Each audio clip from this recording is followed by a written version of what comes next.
दोस्तों नमस्कार। Colonel Ajay CO Ajay astronomy group first global astro finance digital channel से आपसे मुखातिब होता हूं। आज 11 दिसंबर सन 2023। दोस्तों मटर के अंदर पिछले सप्ताह शानदार गिरावट दर्ज हुई और एक ही सप्ताह में मटर के दाम लगभग 13.43% गिर गए। कानपुर लाइन में यूपी लाइन की मटर जो 6,700 रुपये 2 दिसंबर को थी, वो 9 दिसंबर यानी पिछले सप्ताह 5,800 के स्तर पर आ गई। 900 रुपये की गिरावट के साथ जो लगभग 13.5% मानी जाती है। दोस्तों गौरतलब है कि उड़द मटर के दामों में कमी की प्रमुख वजह क्या है, जानिए पूरी रिपोर्ट विस्तार से। गौरतलब है कि मटर में आई गिरावट की प्रमुख वजह इंपोर्ट ड्यूटी मानी जा रही है और इससे किसानों को बड़ी परेशानी आगे होने की संभावना बन सकती है। गौरतलब है कि पिछले सप्ताह के दौरान मटर में सरकार द्वारा मटर का इंपोर्ट खोलने की खबर से मांग कमजोर होने में 1,300 रुपये प्रति क्विंटल तक की गिरावट विभिन्न इलाकों में देखी गई। सरकार द्वारा मटर आयात खोलने की खबर के बाद मटर बाजार का हाल बुरा हो गया है और सरकार द्वारा अचानक लिए गए इस डिसीजन से व्यापार जगत भी आश्चर्यचकित है, क्योंकि जब भारत देश मटर उत्पादन में आत्मनिर्भर बन गया है तो इस कदम की क्या ज़रूरत है, ऐसा लोगों का मानना है। दोस्तों इससे यह भी एक महत्वपूर्ण होगा कि अब मटर के दाम अच्छे नहीं मिलेंगे और कैनेडियन मटर दिसंबर जनवरी शिपमेंट के लिए 4400 से 4600 रुपये रेंज में व्यापार होने की खबर है। इससे मटर के बाजार में और फर्क हो सकता है। गौरतलब है 31 मार्च 2024 तक 1.5 लाख टन मटर का इंपोर्ट होने की संभावना है।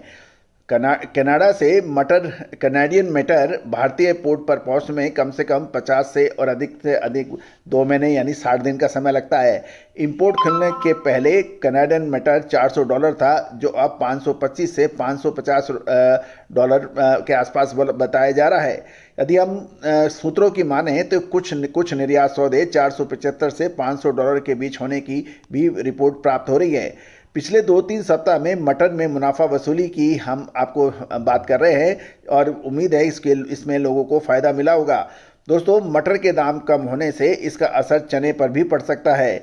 गौरतलब है कि अब ये देखना होगा कि 31 मार्च साल 2024 के बाद भी क्या सरकार मटर का आयात जारी रखती है। यदि ऐसा होगा तो ये एक दाल बाजार में किसानों और के लिए परेशानियों का सबब बन सकता है।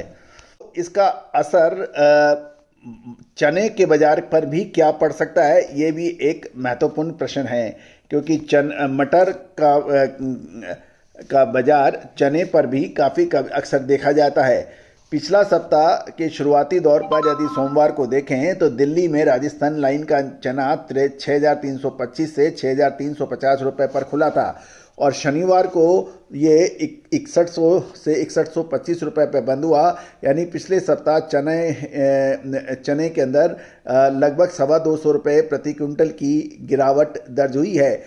गौरतलब है कि चने में लगातार तीसरे सप्ताह कमजोरी का ट्रेंड देखने को मिला है और गौरतलब है कि नाफेड द्वारा कम भाव में बिक्री की वजह से चने दाल की भी मांग सुस्त बताई जा रही है। दोस्तों भारत सरकार ने मटर का आयात 31 मार्च सन 2024 तक पूरी तरह से खोलने का निर्णय से में भी चने के दाम गिरने में काफ़ी मददगार रोल साबित हुआ है। अंतर्राष्ट्रीय बाजारों में सस्ते मटर की अवेलेबिलिटी बढ़ाने की उम्मीद से चने पर दबाव बन सकता है। बुआई और सीमित स्टॉक के बावजूद चने का सेंटीमेंट खराब हुआ है और कृषि विभाग के माने तो देश में चने की बिजाई लगभग 10% कमज़ोर है। इसके ऊपर हमारा एक पूरा एपिसोड हमने कल रविवार को अपलोड किया है, उसको भी आप देखना ना भूलें। दोस्तों कुछ किसानों का तो यहाँ तक कहना है कि चने की बिजाई 10% नहीं उससे अधिक कमज़ोर है और राजस्थान, गुजरात, महाराष्ट्र, दक्षिण भारत में बुआई काफ़ी कमज़ोर होने की रिपोर्ट मिल रही है।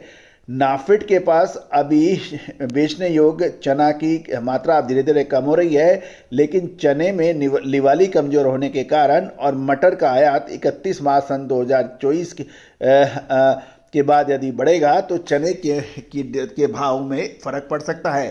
दोस्तों अधिक जानकारियाँ विशेष रिसर्च रिपोर्ट के लिए आप संपर्क कर सकते हैं। दोस्तों हमारा प्रयास ये रहता है कि आपको याद होगा लगभग 4 महीने पहले चने पर हमने सबसे पहले आपको अपडेट दिया था कि चने में तेजी की संभावना बन रही है और 42 से 4300 रुपये 4400 रुपये का चना 6500 से 6600 रुपये बिका। दोस्तों हम हमेशा आपको यही कहते हैं, समय पे मुनाफा वसूली, समय पे माल खरीदारी और बिकवाली का सही सामंजस्य बैठना ही व्यापार का कहलाता है। आप खरीद लें और उसके बाद समय पे नहीं बेच पाए तो कोई फायदा कभी नहीं उठा सकता। दोस्तों दलहन के ऊपर तुअर, मसूर, उड़द, मूंग और चने की विशेष रिपोर्ट के लिए आप संपर्क कर सकते हैं। इसके अतिरिक्त दलहन, तिलहन, मसाला, कपास, इन सभी पर विशेष रिसर्च रिपोर्ट उपलब्ध हैं। All the very best, good luck, happy trading.